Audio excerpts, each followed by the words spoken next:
Thank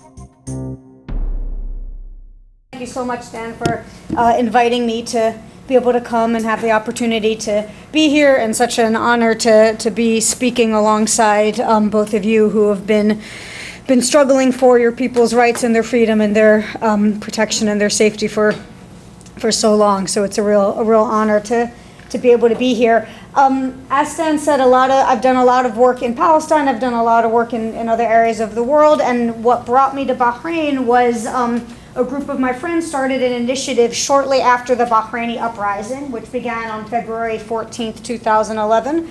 And on February 14th, 2011, Bahrainis, inspired partly by what Bahraini saw happening in Tunisia and then in Egypt, and also from their own deep history of struggle, Bahrainis took to the street en masse. I mean, a full 50% of the Bahraini population was out on the streets in the Bahraini Revolution, calling for democracy, calling for human rights, some calling from reform from the Al Khalifa Saudi-supported Bahraini monarchy, some calling for that regime to step down and to be replaced with a democratic government. And Pearl Roundabout became the symbol of the Bahraini Revolution, which was an area in downtown Manama. It was a big statue called Pearl Roundabout. The Bahraini economy used to be based on pearl diving until it became based on oil. And the uprising was very, very brutally squashed by the Bahraini regime with great support from Saudi.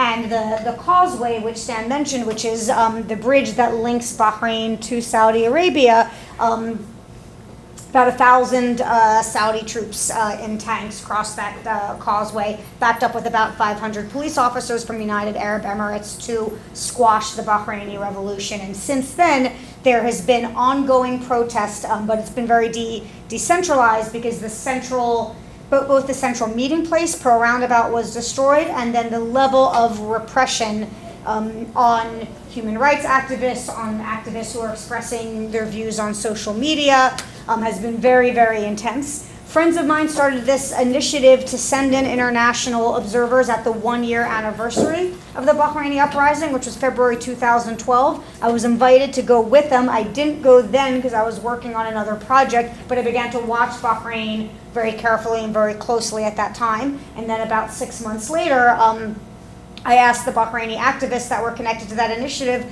whether it would still be useful for me to come then later, and they said yes, they thought it would be. So I went to Bahrain in the summer of 2012, about a year and a half after the uprising was suppressed. And my goal in being there, initially I thought I was going to write some blog posts, and maybe one of the Bahraini activists lent me his video camera. I thought maybe I would film a couple clips that would go up on YouTube, that kind of thing. Didn't intend to make a documentary film, was there for purposes of solidarity, not in order to make a film, but it just I realized that's what I was doing at some point. The stories that I was hearing felt so important and so complex that only a full-length feature documentary film would be able to give justice to people's stories. So what we're going to see today is just about a 10-minute clip from the film. If folks are interested in seeing the full film, I'm doing a screening on Monday night in Dumbo. It's at Rabbit Hole Studios, which is in 33 Washington Street. So you're very welcome to come and see the full hour-long film. This is just going to be a 10-minute clip, and it's a 10-minute clip that focuses on the experience of medical workers. Because as part of the Bahraini regime, and I'll say again, the Saudi-backed Bahraini regime's crackdown on protesters, they cracked down not just on the protesters, but on the journalists who were covering the protests, on the lawyers who were trying to, through the court system, which is a kangaroo court system, represent the protesters, and on medical workers who were treating injured protesters. And that was actually one of the few stories about Bahrain that did reach the U.S. was the story of how many medical workers were arrested and tortured and imprisoned for treating injured protesters. So I'm going to show about a 10-minute clip that focuses on the medical issues or how medical workers got targeted, and then also access to medical care now in Bahrain as it's linked to the Bahraini struggle. So now we can turn off the lights.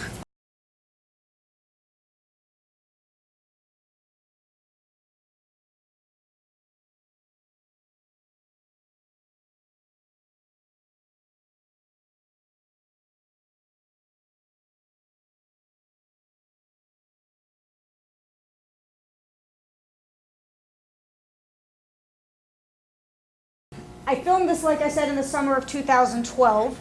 The situation in Bahrain is no different now than it was then, and in some ways the repression has actually grown worse. I would love to think that because the footage is almost 4 years old, I could be presenting this as something that has somehow resolved and that has somehow improved, and it hasn't. The Bahrain Center for Human Rights recently put out their reports of all the sort of compiling the violations from the past year, from all of 2015, and there was documented cases of over 1,800 political prisoners being arrested, and those are just the ones that they were able to document, which is actually only the tip of the iceberg. Many of them, the crimes that they were in prison for were for spreading false news on Twitter, social media crimes, crimes of what are supposed to be internationally protected human rights, of freedom of speech, of gathering and assembling. Over 200 of them were children under the age of 18. I believe it's 237 were children.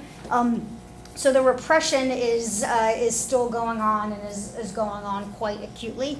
Our government has not only an indirect role in terms of our relationship with Saudi Arabia and the fact that Saudi backs the Bahraini regime, we also back the Bahraini regime directly, our tax dollars. The U.S. Navy Fifth Fleet is based in Bahrain.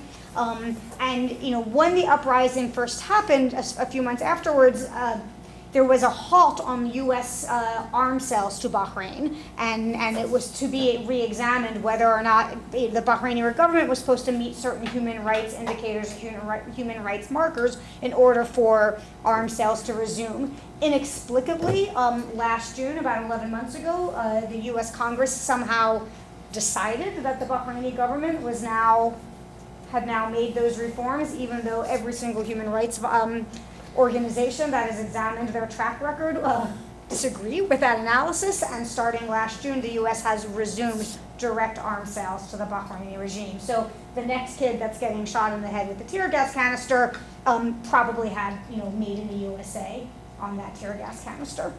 So I'll stop now because I know that we want to have lots of time for questions for everyone, but thank you for giving me the opportunity to show you that film.